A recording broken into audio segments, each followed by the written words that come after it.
Hey guys, it's your boy Roots, and I'm doing this deck profile for Team Relinquish, we got Mr. Ezequiel Carranza right here.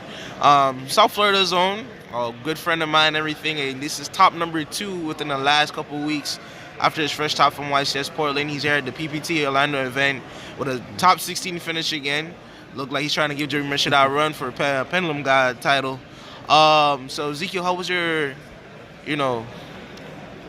experience this weekend? It's been amazing. I went 7-0, and then on the last round, I kind of messed up game 2 against an Orcus, pure Orcus. It was really weird. But he had enough to beat me after that. And so I went 7-1 in the end, got first place. And believe it or not, the first place curse, just like the ARG 2 years ago when I first met Jeremy, who was still in, so good luck to him. But I had lost going first in the ARG and lost top 16 again. So it's another one of those the first place curse. All right. So, any shout outs you want to give before you go into that profile? Definitely. PBG, of course, they ran an amazing event. We had about 150-ish people, maybe a little bit less, like 140, 150 people, and it was amazing. It felt like an ARG, maybe even better in my opinion, because with Machado and everything, how they manage themselves, the judges were very great. Simo's an amazing commentator, so shout out to Simo. And I definitely want to give a shout out to also my friends from Cool Stuff, because of course they always even though I know sometimes they hate me for playing it out, that practice is worth it, guys. And I'm telling you guys, like, play out your locals.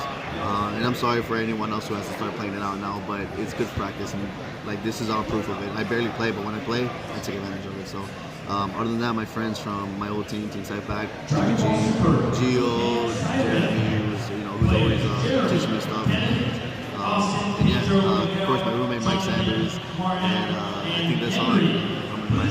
Of course, against out everyone, but it's fun. All right then. So let's get down to the deck profile. Yeah. So yes, I did change it up a little bit after Portland, and I added the reflection of Endymion.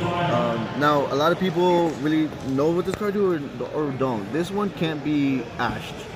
What this does is, if I get 3 counters on it, it summons card that can hold spell counters from my hand.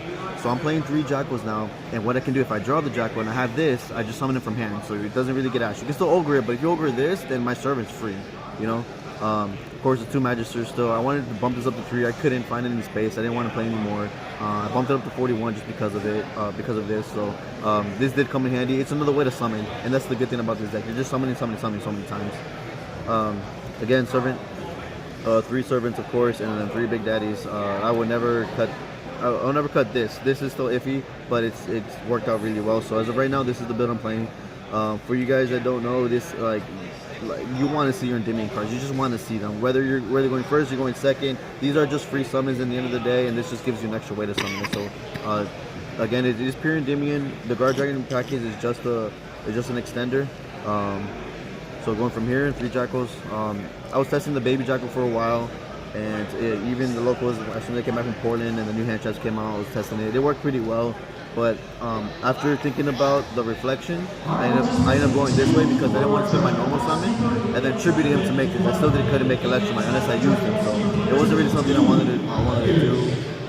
Plus, with the scale, it gives me the counters, so even if I don't special summon him and I send him with Electromite, I have counters on the field with my scales, and it can take scales counters from anywhere, so it's just another way to get counters on the field. So if I pen summon for 5, my Nibiru is still dead because you have Jackal with the 2 counters on your scale, so that's why I really like it. So 3 Jackals, definitely a go-to. I didn't want to play any more of the Mythical Beasts. They are level 4, scale 4, so they really doesn't do anything aside from your rank 3s. Or your level 3, so I don't want to really have too much of that package. I kept the 3 Abyss Actors. I was going to remove one of these to keep the Abductor, but it's just too free. And then again, level 4s are limited in your deck, so I want to keep the level 4s. And it's Dark, of course. The lures are amazing. Other extenders, the 3 Swords, Chronograph Sorcerer, and the Time Gazer. This has been amazing all weekend. I pulled it off on stream too. Like, you gotta wait. You gotta make sure you gotta give your opponent a chance to respawn when they can respawn. So I like against the Outer Guys player, I was able to make sure this was done, but he couldn't really respond after Chronograph resolved. Like, there was nothing else he could do because Jack would have come out, would have negated that next thing. For my dragons, of course, 3 Dark Worms. The normal summon I want, the only normal summon I really want to see or of course Sensor Gray, so it's been amazing. The Gate Zero, of course, the Shudo, and Aether. I still play this. It's just too broken. Yes, he's skill 4 again, but that's probably the only ones that actually break on my scales. Everything else is fine. I really, really like him. Like he's just so amazing for the OTK power, especially going second. Like he becomes more better. You just banish the Greaser or banish the Galatea. Going on the spells, Spell Power Mastery, the 2 Dragon Shrines and Foolish. This hasn't changed. This with this or Servant and your Dragon Shrine Foolish Barrier is pretty much your whole combo. Like these are the really starters you want to see. And of course, to get to these, there's times where I had to use my draw cards, such as a Lord, to get to one of those 2 before I start comboing off. Even though I lose a counter, I'd rather a Lord first and then Desires, because of the fact that I can draw Servant, and then when I Desires, I'm like, it's more free. And you don't want monster on the board yet, so I wouldn't activate Chronos. I'll just activate these guys before I do anything. And of course, the 1-up side. Draw power is amazing. Someone asked me during the tournament if I got Joan Lock. To be honest, no. I doubt anyone would side in Joan Lock against me. But even if we do, with the Pendulum deck, you're summoning from the extra deck, so it doesn't hurt you. Electromite sends to the extra deck too, and adds. So even if you don't get the draw, you still send what you need. And then I changed this up, starting now because of a crap ton of Sky Strikers, to be honest. And then of course the Dark Ruler spell. So I was never losing to it, whether I was going first or I was going second. They can't activate on. It's not a quick play, so you just make this and pass. I took out Abductor because I didn't play Citadel anymore. So Secret Village was amazing, guys. It's amazing. Going on to my extra deck, of course the Electromite. Broken card, I love it. Electromite's amazing. We need it. I wish it was that too. The Guard Giant combo. So these 4 again, amazing. The Guard Giant combo just forwards your play so much. Even if it gets banned, there's still so much you can do. Your OTK power, so going your turn 2 after they attempt to break your board, you just make these and then pretty much go for game. This took every max like twice, so it was pretty broken. The 1 Phoenix for the control decks, of course, and it's also just pretty helpful against Salamangreat. You take the draw because it's Colin, so it's pretty lit. And then I have the 1 Vortex that's coming off of Agripane. My Synchros, same Synchros. I didn't really change my extra deck much. I didn't use this at all this time around, but it's still good to have in as like a little thing. If anything, I'd probably get like Quantum Dragon. That's probably the only one I'd probably think about. Or Zeta, of course. Those are the other 2. Boros Savage was amazing. He's so big to get over. And then my 2 rank 4s, Dweller and Tornado. Tornado comes up with a lot of trap decks, guys. There's so many trap decks out there.